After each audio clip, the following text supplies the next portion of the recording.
Yako maombi ya muhimu ambayo Yeremia anaomba baada ya kujua kwamba wako watu wanampiga kwa ndimi zao.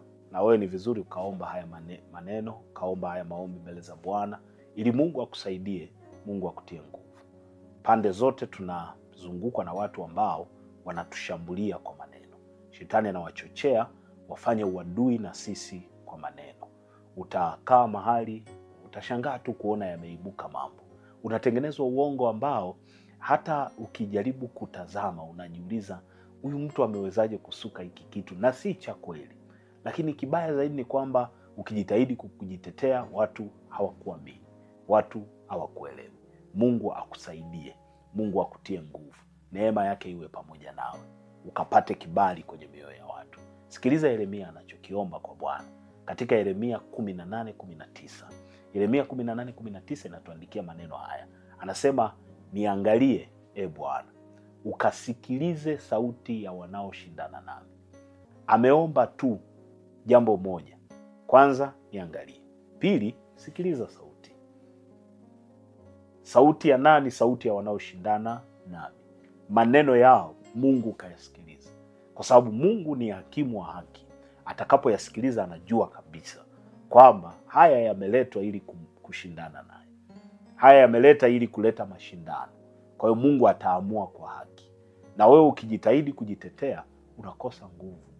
Mwambie Mungu, ninaomba uyasikilize maneno ya wanaoshindana nami, uyasikilize maneno ya wanaonena uongo juu yangu, wanaonishutumu, wanaonena mambo magumu juu yangu. Mungu akiyasikiliza, Mungu ni hakimu wa haki. Wewe mwenyewe utajitahidi kusema, wakati unasema unaweza ukavuruga zaidi. Wakati unajitetea ndio unaweza kuharibu zaidi. Kwa hiyo muombe Mungu akusaidie. Muombe Mungu akusemee, muombe Mungu aguse mioyo ya watu, abadili fikra zao, aanze kukuthibitisha kwamba umebeba wema wake, umebeba nguvu zake, ukutenda jambo lililo baya. Twende mbele za Bwana tuombe. Bwana Yesu, tunakusihi, asante kwa neema yako. Nami ninakuomba Bwana, ukamwangalie mtumishi wako huyu, ukamwangalie na kumfunika kwa damu ya kwako. Ukamwangalie Bwana, ukayasikilize maneno ya wote wanenao vibaya juu yake, wote wafanyao vita naye, wote wanaoshuhudia uongo, wote wanaotamka Bwana mambo ya udhaifu, wanaomtamkia hatari, wanaomnuizia maneno mabaya. Bwana, ukayasikilize. Wewe uliye muamuzi wa haki, utege sikio lako uyasikilize, nao ukaamue kwa haki juu yake Bwana. Hiyo damu yako inenayo mema ndio ikanene kwa ajili ya maisha yake, ndio ikanene kwa ajili ya kazi yake, kwa ajili ya biashara yake, kwa ajili ya familia yake. Bwana, ukayasikilize maneno ya adui zake, maneno ya watu wanaomchukia.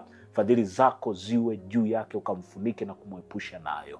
Mungu, ukayasikilize maneno ya watu walioinua wivu juu yake, ukamfunike na kumtenga nayo Bwana, katika jina la Yesu Kristo, mwana wa Mungu aliye hai. Asante kwa uaminifu wako na uwezo wako. Asante kwa ukuu wako Bwana. Asante kwa baraka yako ya ajabu, katika jina la Yesu Kristo, mwana wa Mungu aliye hai. Amen. Mungu akubariki sana, neema yake iwe pamoja nawe. Asante kwa kuungana pamoja nasi.